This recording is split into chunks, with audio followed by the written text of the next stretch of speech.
at its best, I think grief needs to be held collectively. It's too big of a force, I think, for any one person to hold in isolation and separation.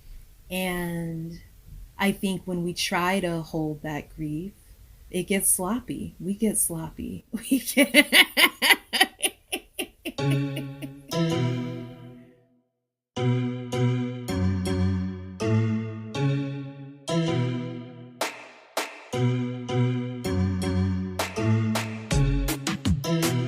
Hello, beloved listeners. This is Adrienne Marie Brown, writer of stories and songs, emergent strategist, and pleasure activist living in the land of the Shakori, Skarure, Tuscarora, Eno, and Lumbee peoples. And this is How to Survive the End of the World, our podcast about learning from apocalypse with grace, rigor, and curiosity. When I say our, of course, I'm including my co-host and sister, Autumn Megan Brown, who's currently on sabbatical, making very weird art. I'm very proud of her. In her absence, and in honor of my book, Fables and Spells, which came out last year, I'm going full witch this season and having conversations with my favorite witches and teachers, and I'll also be reading you little bits and pieces from the book. Now, what I mean by witch is people who work with the elements of the natural world, including human nature, to generate more possibilities. Witching is engaging the essential natural world with magic or supernatural intentions. Some names for what I'm including in this work: shamanism, sorcery, seeing, healing, herbalism, midwifery and doula work, root work, conjuring, ritual, spell casting, astrology and divination, sound baths, altar building, song channeling, building a direct relationship with the realm of spirit, ancestors, the holy, the ethereal. My guest today is someone who has been a marker on the road of this journey for me. A continuous teacher from day one, a healer and co-healer. I feel like we've really been in the dance of learning how to hold and heal with each other. Someone who I have sent beloveds to be like, that's the only person who can hold you. Someone who I have walked with through grief, who I have walked with through change. And her name is MawuLisa Thomas-Adeyemo. And I first met her through the work of generative somatics and Black organizing for leadership and dignity, or BOLD, where we got to collaborate and learn together. And I was blown away by her as a teacher in a space, particularly in the somatic space, where there weren't a lot of Black folks in leadership in the front of the room. And it meant the world to me to have this incredible Black body to learn off of. And then I've witnessed her doing her own magnificent healing work. And now she's moved from the Bay up into the Northeast, into Massachusetts, and following love, following her heart, following the wisdom of the universe. MawuLisa, here you are. I'm so excited to get to talk with you. Oh, it's so good to be here. I'm really glad to have you here. And we always start off with, how are you today, right now, in this moment? In this moment, I feel a mix of butterflies for doing this moment with you. I also feel the tail end of this Scorpio eclipse season. Honey boo. It was potent. Yes, that was a rough one. I'm coming off of a day of fasting after a weekend of craniosacral training. Wow. And so I just had my first meal and broke fast after that day-long 24-hour situation.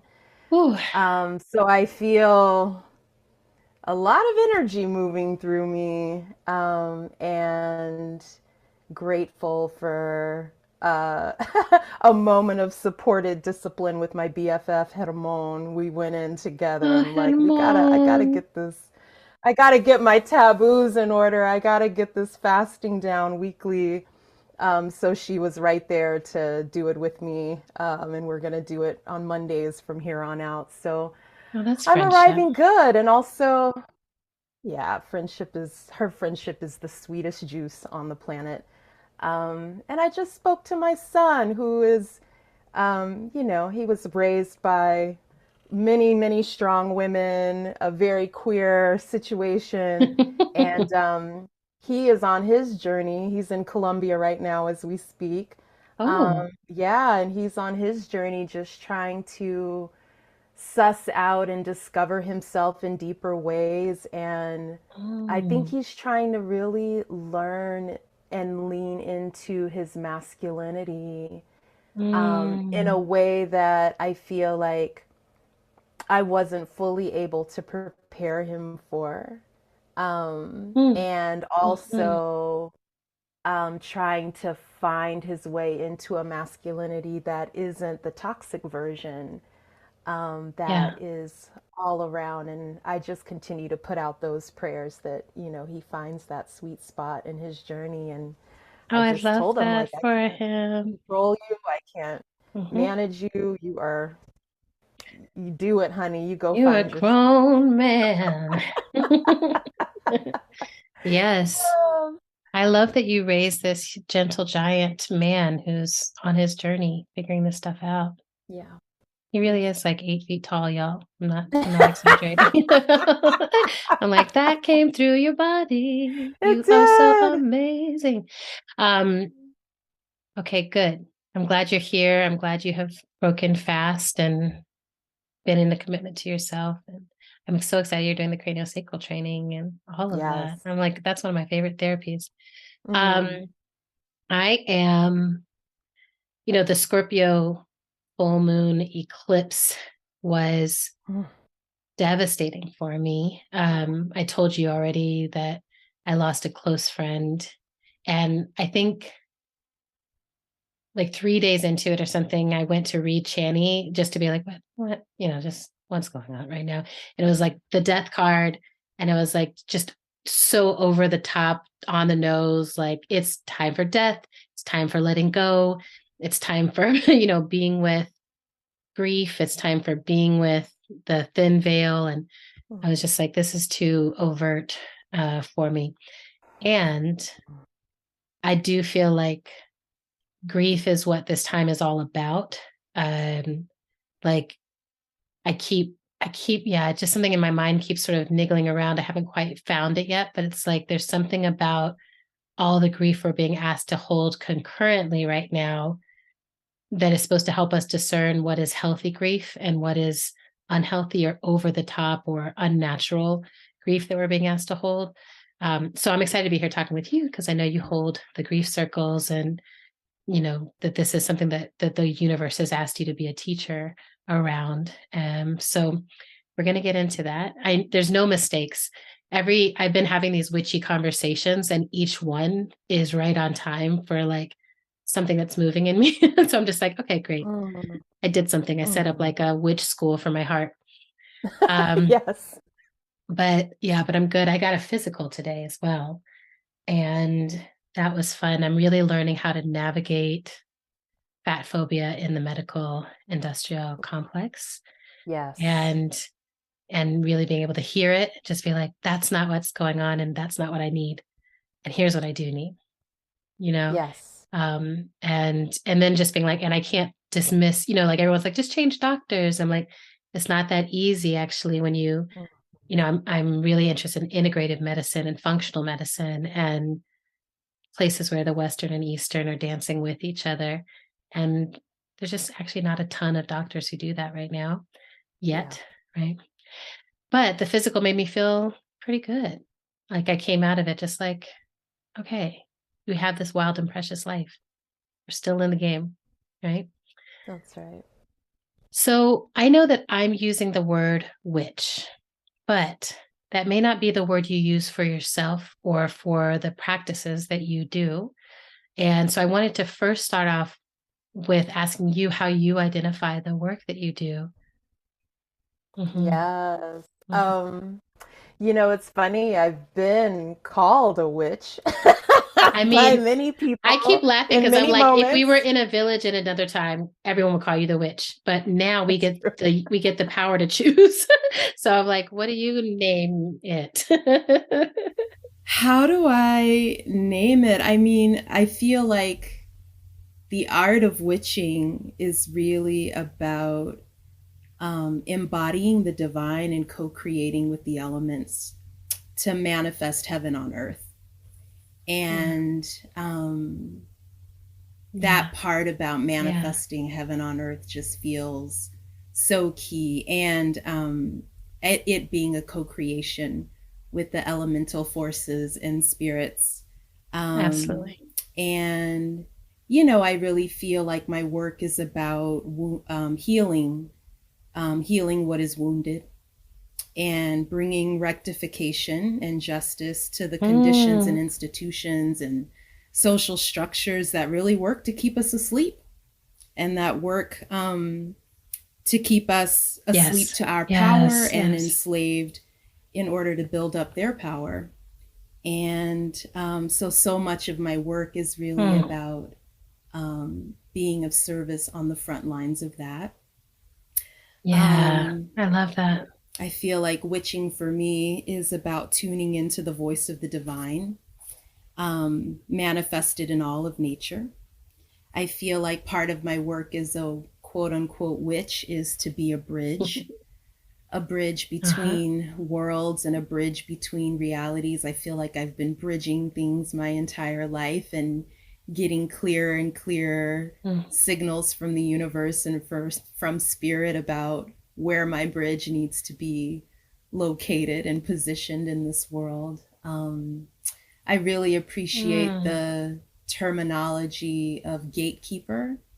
Gatekeeper Uh-huh. spelled GAYTE. Keeper, gatekeeper. Because, and I really pull this from Malidoma, Patrice Mhm. Somé, who did a beautiful interview way, way back in the day about the role of gatekeepers. And Mm. these were the folks that he said, modern society calls them the queers, the gays, the bisexuals, the lesbians, the hoo-ha. Mm. But he really held this energy frequency, this energy signature as gatekeepers, people who were ordained and assigned to hold particular gates between Yeah.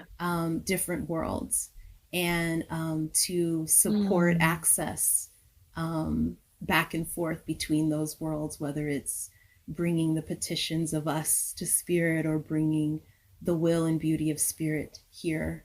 Um, Ah, so that's some of the ways that I think about. yeah. I'm a healing witch.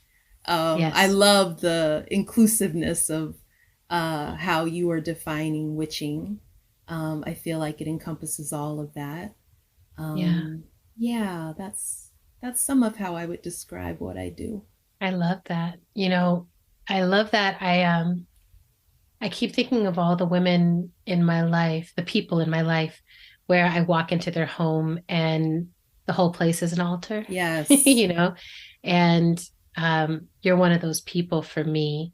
So when I met you, I feel like there was a certain aspect of this that was already, if not fully formed, then quite well on its way.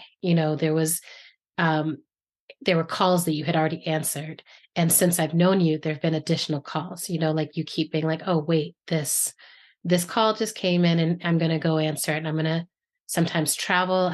I've seen you travel to learn and travel to cross thresholds. And so I want to go back and ask you, when did you realize that you were drawn to this path? Mm.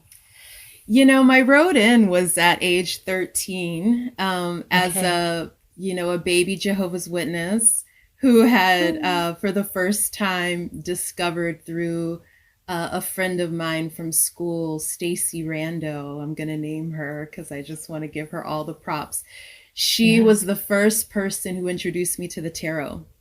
And Ah, so, 13 years old, I was like, ooh, what is this? And oh shit, I need to hide it from my mm, people, from my family. right. because it would have been You're labeled like, I'm not some allowed, demonic shit. Yeah. But, I'm like, okay. So I found my first tarot at 13, and that really set me off on a journey of like, what is this mystical, magical, divinatory life that can potentially be lived? And so that really led me to really seeking the feminine face of the divine. And I, that was like my mid-late teens and early 20s was a journey all about seeking the goddess. I was like, yes. I am over this toxic patriarchal bullshit. Like, what? Be in subjection to who? What are you talking about? And it doesn't resonate. It doesn't resonate. No. And I was hungry to find the reflection of divinity that mirrored me. That mirrored, yes. I think that's what ultimately we're all hungry for, is finding that divine mirror. So whether it was, Shekinah or Isis or Oshun or Yemaya, I think I first fell in love with Yemaya. I was like, Yemaya, everything, woo! And it was about listening and looking for the feminine face of the divine. And then that journey led me to a deep commitment to being in service to the healing and empowerment of the divine feminine. And which led me to rape crisis work. I'm like, I'm gonna insert whatever healing gifts, to counter all the ways that the goddess and that energy has been defiled, to bring healing and restoration to those hearts and bodies, so that they can reconnect with their divine essence and inheritance. So that is really how that journey started. And I also feel like motherhood was a huge initiating moment into more of my magic and more of the mystery of the divine feminine. This was a moment where I first learned to do my own DIY spell work. I didn't I didn't have many teachers or mentors back then. It was really like a lot of book exploration and self-study and watching people who I'm like, oh, what's going on over there? What are you doing over there? That's still my favorite way to learn, but yeah. Hello, beloved survivors. This is Autumn. I'm emerging briefly from the new home I made for myself in the forest among the gnomes and the fae and magical creatures of all kind to remind you that if you listen to this show regularly, you might consider making a gift to support our work in 2024. And I'll tell you a little bit about why. Adrienne and I and our producer, Zach, have always felt strongly that we can best protect the content of our show by being listener-supported rather than ad-sponsored. Being financially supported by the people who are most directly impacted by our show means that we can fearlessly move towards the most difficult topics, the most challenging conversations, and the most courageous edges of the time we are living through. From our apocalypse survival episode on the right to arm and defend ourselves, which aired in the midst of the 2020 uprising, to our 2023 ceasefire episode on the genocide being perpetrated on the Palestinian people in Gaza, we have maintained our show as a place to hold out visionary possibility with our eyes trained on liberation for all oppressed peoples. That's because we aren't worried about being dropped or canceled.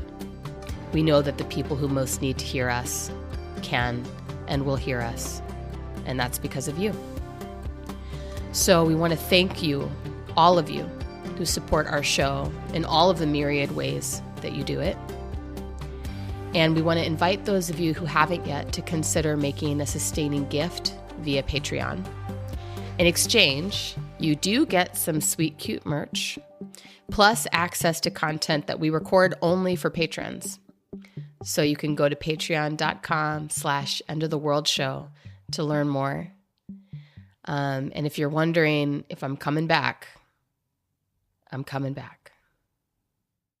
I love picturing you at 13 being like, here's something I'm going to keep, right? And I'm so curious, but maybe that's for your memoir, but I'm so curious about what were the factors that made you susceptible, made you open at 13, right? If it was like this was already in you waiting for just the invitation. Yeah. Right. Because socialization is hardcore, religious socialization. It is. But what I do offer so much gratitude for the way that I was raised was, first of all, just like a supremacy to the connection with spirit. Yes. Like that is, and spiritual community. That's right. And spiritual community and a connection to the divine that is just unquestionable. Yeah. And a real deep knowing in me that I was put here to support relieving suffering. Mm-hmm. I've known that as a child. I can remember the dude coming over to cut the grass, and I'm like, it's hot out there. They're sweating balls in the humid South in Louisiana on these hot days, and I need to just make the best glass of lemonade that I can to bring some relief to this sweating guy who's doing us a solid and cutting our grass back there. So. Yeah, there's already a sense of like relief of suffering and care. Yeah. You just also reminded me, like a light bulb went off in the memory circuits for me, because I have thought of my tarot journey as starting in 2012 when I got my Osho Zen tarot deck with a friend who then we were supposed to like get into a whole Zen path, but they fell off and I just started pulling tarot. But actually, you're reminding me that I had a goddess deck that I got in college, and I pulled it regularly and worked with the different goddesses, and I would hang one on my mirror that I was working to. I was like, I had totally forgotten that whole part of my oracle deck work. And yeah, thank you so much for that. Yeah. I was like, oh yes, the goddesses, obviously. I also feel like that connection with the goddess and the divine feminine really shaped my relationship to my menstruation and my blood. Oh, yes. And I feel really lucky. I talk to so many women who share the experience of menstruation. And folks are struggling, they're out here struggling on these menstrual streets. And, definitely I was emotional and my womb was achy, but, I never had this experience of like these crippling cramps and these, I really hold that to how early I was in my journey of looking for the sacredness even in my blood, even in my bleeding. And I remember the first time I found out that, the blood was what fed, the unborn fetus, that was all a part of what nourished that life. I was like, oh no, this blood is holy. This blood is sacred. This is a sacrament, So I was that one who, with, my friends, we would like take our blood and create paint and paint on pictures and paint on our bodies. And and do blood magic. I remember manifesting my way to Nigeria in my early 20s to be with my son's father, which is where my son was actually conceived, in Oshogbo, Nigeria. But I remember getting a rock, receiving a rock as a gift that was the shape of the continent of Africa. And I placed that rock on my altar with a $50 bill underneath it, which was like all the money that I had on my little college budget. And I took my menstrual blood and I put it right where I thought, West Africa, Nigeria was going to be. I was like, there. And then I just let it go. And lo and behold, community came through with all the freaking cash and money that I needed to get me to Nigeria. Literally $50 came out of my pocket for that entire adventure, which was the $50 under the rock. And manifest, like it all manifested. And that was the year that I went to Nigeria, connected with Atoba's father. I remember visiting the Oshun shrine in Oshogbo, which I didn't even know how much this is a place that people journey to worship and be at the feet of Oshun. But the waters were low that year, so I was able to walk out into the Oshun Grove, and I'm like, ooh, pretty statue, and touched it. And sure enough, like a week and a half, my ass was pregnant. And I only found out much later that, women will pilgrimage to this place to receive the fertility blessings of Oshun. Exactly. And, I stumbled across it accidentally. I love it. Yeah. I love that. I love knowing all of that, actually. That's a beautiful, there's something that I keep wanting to pull out of these conversations. That's like, there's some intuitions that we have or curiosities, they show up in different ways. And it's like, if you follow this, it'll take you to your magic. That's right. And if you repress it, it'll just take you longer because it's going to keep knocking at the door. That's right. But I love this menstrual piece. I just found out a dear friend of mine has never had a menstrual cramp. And I was like, there's so many things that I'm like, how much of what we experience of this is because we're not allowed to respond to it and shape our lives around the cycle of it and the needs of it and the sacredness of it, but are expected to just override it and go be in school or go be on the school bus. I have such a, I'm like, because for me, my period started with an embarrassing school bus situation.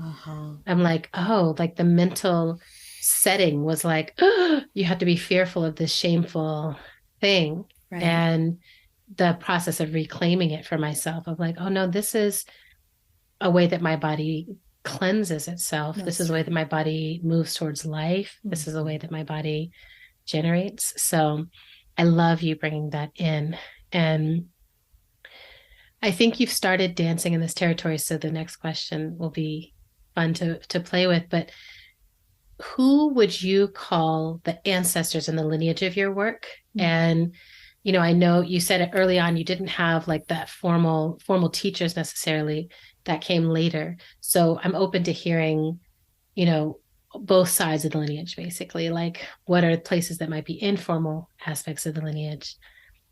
And then what are places where you have stepped onto a more formal path?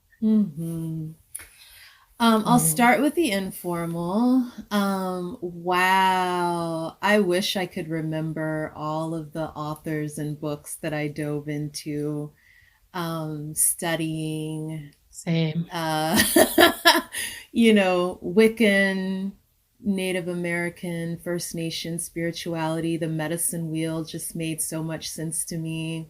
Yeah.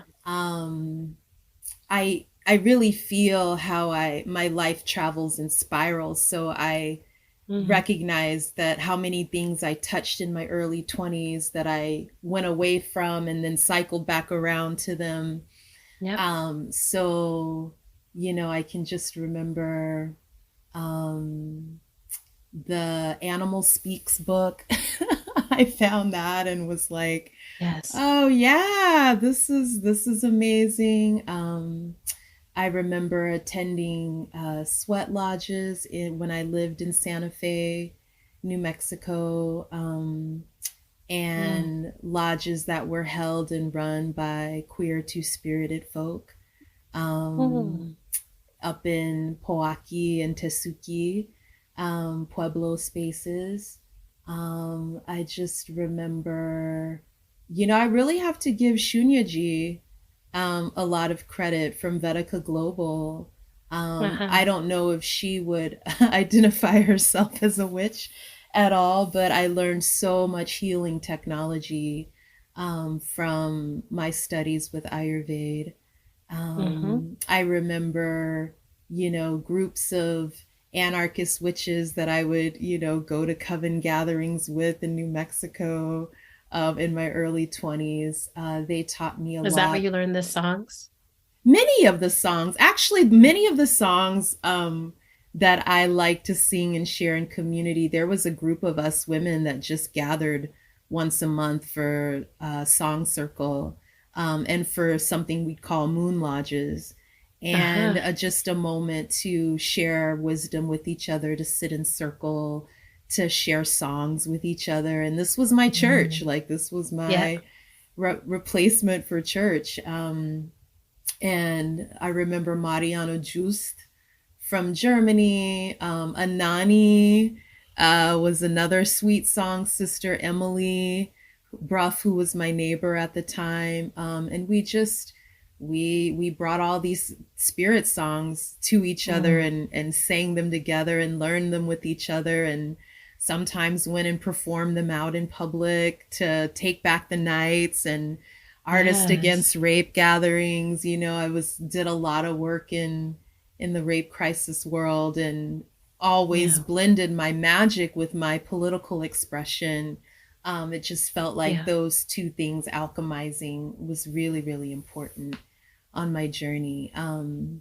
So informally, those have been my teachers. And then more formally, I feel like I give a lot of credit to Sobonfu Some, Mm-hmm. for her Mm-hmm. teachings. Malidoma, I was reading Mm-hmm. Malidoma's book, of Water and the Spirit, when I was traveling to Nigeria the first time in my early 20s when my son was conceived. Oh, wow. His book and Ayan Levanzant, Spirit of a Man, were my two readings that accompanied me on that journey.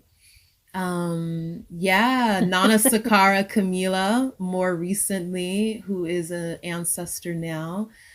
But woo, Mm-hmm. she was a co-creator with Dr. G, Dr. Gerald Robinson, for the soul shifting communities, and just learned so much more from her around spiritual Mm-hmm. hygiene and so many different practices. She was just a fountain, a whole library of information, and really grateful to Dr. G for co-creating that community. She's a great Mm-hmm. gardener. um, Yeah, we had her on as well. yeah, yeah. Yeah, because of you. Oh, yay. Yeah. Um, that is who I'm feeling into. Yeah. Um, and I know that there are probably so many names that I haven't named. Um, Yeah, but it's a yeah, lot. That's a nice thick lineage there. yeah. It's beautiful.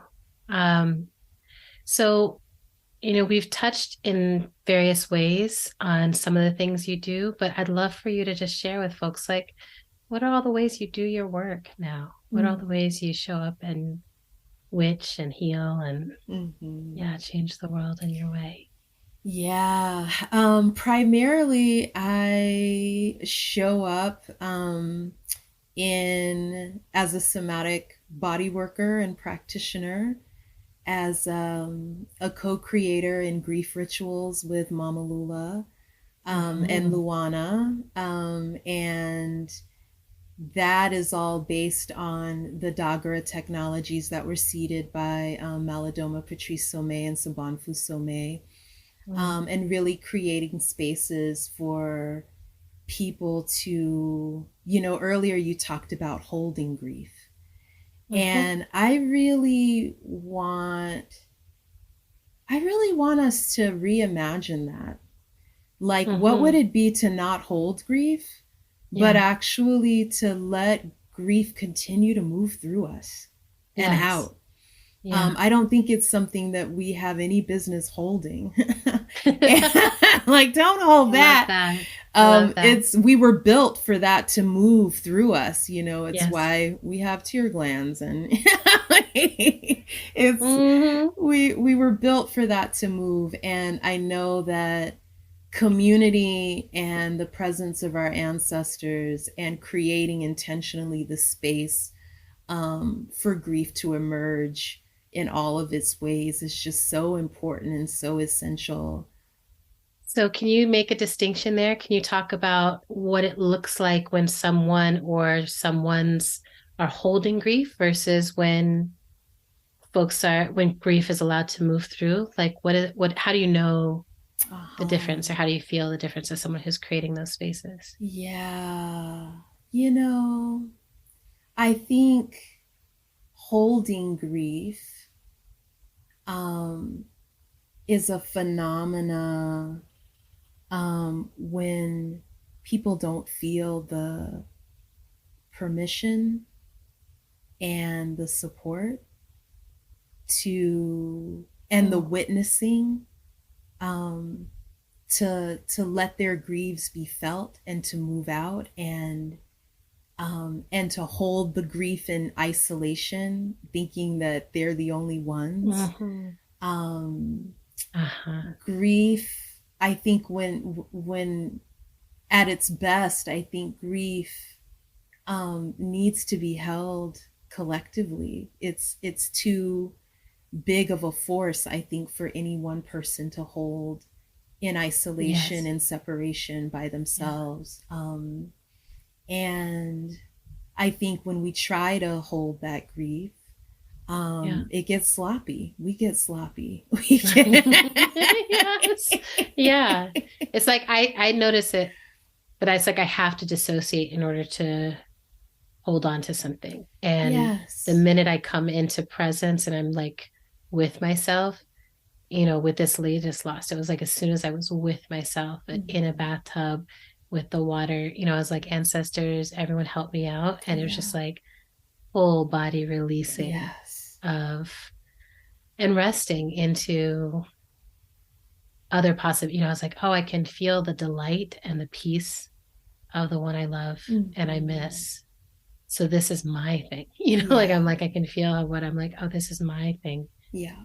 And I think some things are meant, I don't know if it's meant. I think some things we don't have any choice in the moment but to grieve them alone. Yeah. But I think that the fullest expression of grief comes in community when we are grieving with others and being witnessed and held by others as we grieve, and to see that our grief is not isolated, that the very thing that I'm grieving, there's someone else in my community, in my circle that's grieving a similar flavored thing.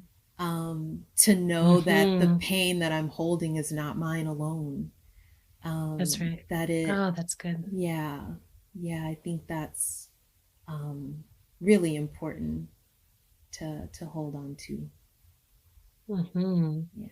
That feels really important. And it also feels, I keep coming back, like I said, to this being a time when we have to figure out how to maybe not hold grief, so let the language to let grief move through us collectively. And you've had a lot of grief teachers in your life. Yes. And I think that sometimes folks are like, oh, that's for that's for people who are over there grieving, instead of understanding that like we're in a collective cycle also where a lot has to be released in order for something else to be born. And also, I think I think I keep thinking about as grief having these natural and unnatural aspects, right? That it's like, or maybe it's, when I'm feeling grief, that's my nature. And then there's something that happens where I'm feeling rage. I'm feeling something else that's like, this shouldn't have happened. Mm-hmm. And Mm-hmm. So I grieve for what I thought was meant to happen, or I grieve for how I wish we were. But there's something else there. Mm-hmm. Do your circles, does that kind of stuff move in the circle as well?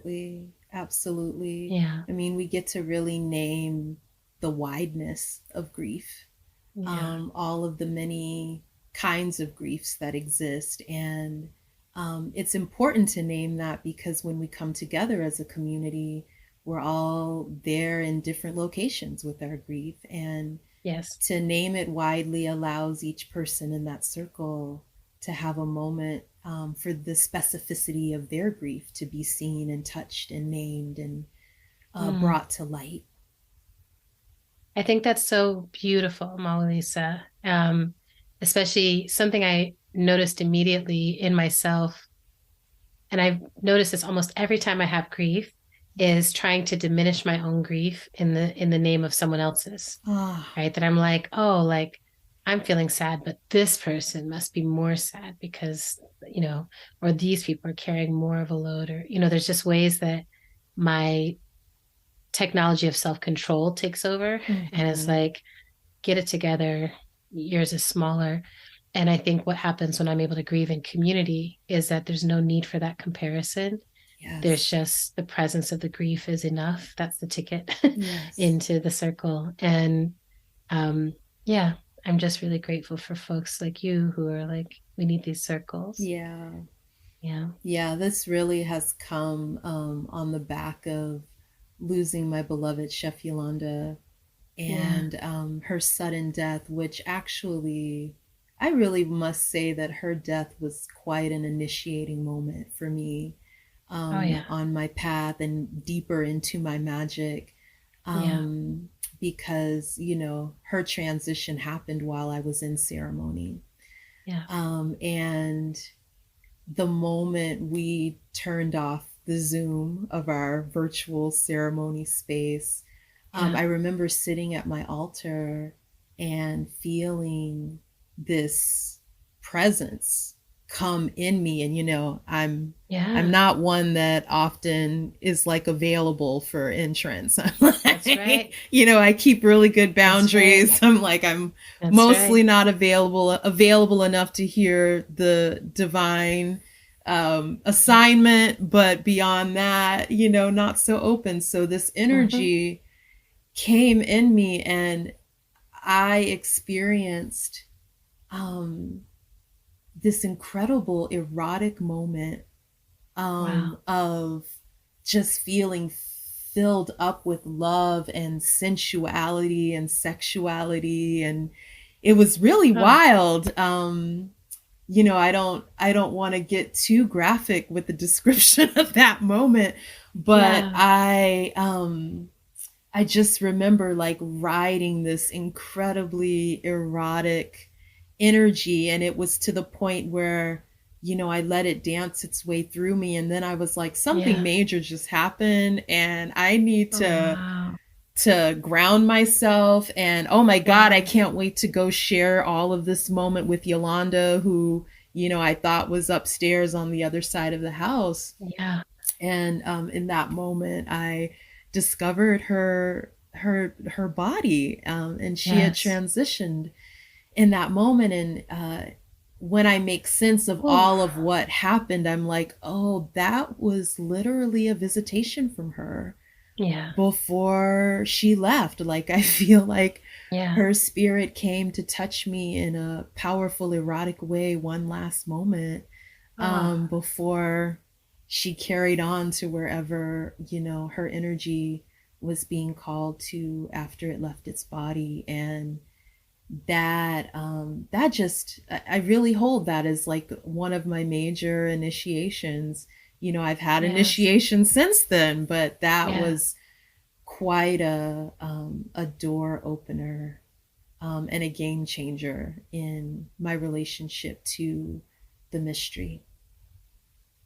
It's one of the things well, first of all, thank you for sharing that. It's really, it's a tender and vulnerable thing. And I really appreciate, because I think, again, we don't hold enough. It's like there's this immense complexity and we barely understand it all. Mm-hmm. And it all coexists in the same moments. Yeah.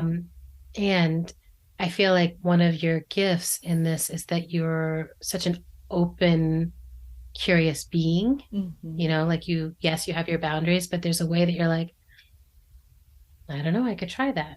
I could mess with that. I could explore that. I am willing to, I feel it. Mm-hmm. And so let's see what this is. And I think that is such a gift. You know, the next question is like, what witchy skills do you wish everyone had in this apocalyptic time? And one of them is that, right? It's just being open to like the way through might not be the way you think. Yeah, absolutely. It might be something else, right? Yeah. I also wish for everyone to become avatars in their own life.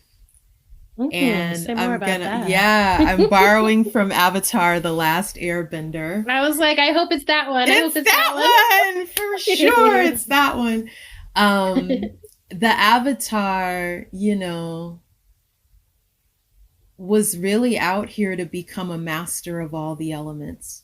Yep. And from the Pachacuti Mesa perspective, inside of Peruvian shamanism, the way that the altar is constructed is, you know, the south and the element of earth, the west and the element of water, the north and the element of air, and the east and the element of fire.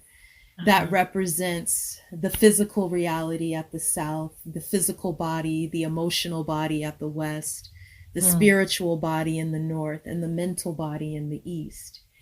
And for us to be good avatars out here, it's about learning to master truly all four elements and learning to master ourselves inside of the realities of our emotional bodies, our physical bodies, our spiritual bodies, and our mental bodies. And that is a delicate balancing act to keep all of that in harmony, in service to what's at the center or core of us, which is the expression of our purpose, our divine purpose. But to really like intentionally, I'm gonna go out there and I'm gonna attempt to practice mastery in all of those domains for the sake of being the most wholest and holiest expression of myself. I love that. You know, we're going through such an immense time, and for a lot of people, we're overwhelmed. New spaces of healing are getting uncovered, and yet we're still being called to bring our offer into the world, to offer our healing, our witch work into the world. And so I wondered if you had any guidance on doing the work while still in your own healing journey. Yes. Both must be done. Pace is everything. Pace is everything. Like slowing down? You know, I don't like slowing down, girl. You know, but, and... I mean, I was asking for a friend. Anyway. Yeah, and when I say pace, it doesn't automatically mean slowing down, but it means being paced in a way where you really can fucking attune to and tend to all the way around the mesa, your physical health, your mental health, your emotional health, your spiritual health, and your contribution, you know, but there needs to be space for it all. Like, yeah, good job. You're out here saving the world, but at the expense of, you know, feeding a fast food industry that's killing us all and not having the time to prepare your healthy meals at home. There's a cost to that. There's a cost to, not taking a break and receiving inspiration from nude sunbathing and the waves at the ocean, that will give you the inspiration to go back and get back in the fray, to get back in the mix of things, to deliver your purpose work. I just think pacing is essential, and there is no one standard pace because we're all different out here. We've got kapha bodies, we got pitta bodies, we got vata bodies. They all need different paces. Yes. Some of us grow at the speed of a tree. Some of us have a life cycle that is like a moth. Some of us are, but we have to listen to and get still enough to hear our truth around that. I love that. So that the work that we're meant to do gets to be done and we get to be healthy in it. You're like singing my life with your words, right? I have been in this process right now of slowing down, maybe for the first time in my adult life. Like I tend to do a lot very quickly and then take these like sabbaticals where I'm like, okay, now nothing. And then do a lot and still during my sabbaticals, I'm usually writing a book, and then do a lot really quickly, right? And then it just, this year started to occur to me, like, I've done a lot. And what would it look like to even slow down to like just doing 1 or 2 projects at a time? What would it look like to slow down and just give myself some attention at the level of my body? And, and just this, not too, just like slowing down to a place where I can take a deep breath, and having that be a standard, because I'm like, I don't even breathe deeply. But I'm deep sea diving. So I really appreciate this. This wisdom. Okay, wait, MawuLisa, before we go, you always have the best songs, and I love how spirit moves in you when you're singing. And I wonder if there's any song that you would be down to offer to us, to our listeners. Yeah, it's a song that I love to sing, and it feels right for the conversation we had today. Okay. Oh, I hear the voice of my ancestors calling me. I hear the voice of my ancestors calling me. Wake up, wake up. They say, wake up, wake up.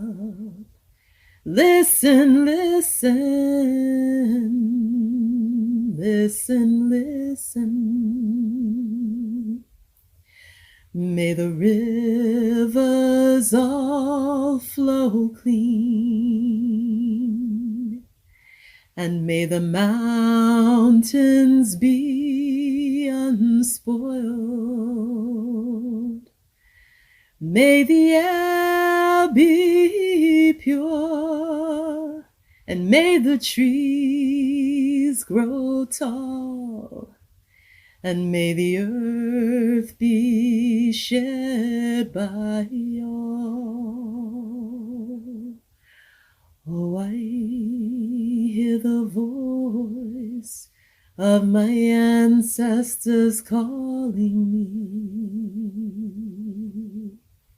Wake up, wake up. They say, wake up, wake up. Listen, listen, listen, listen.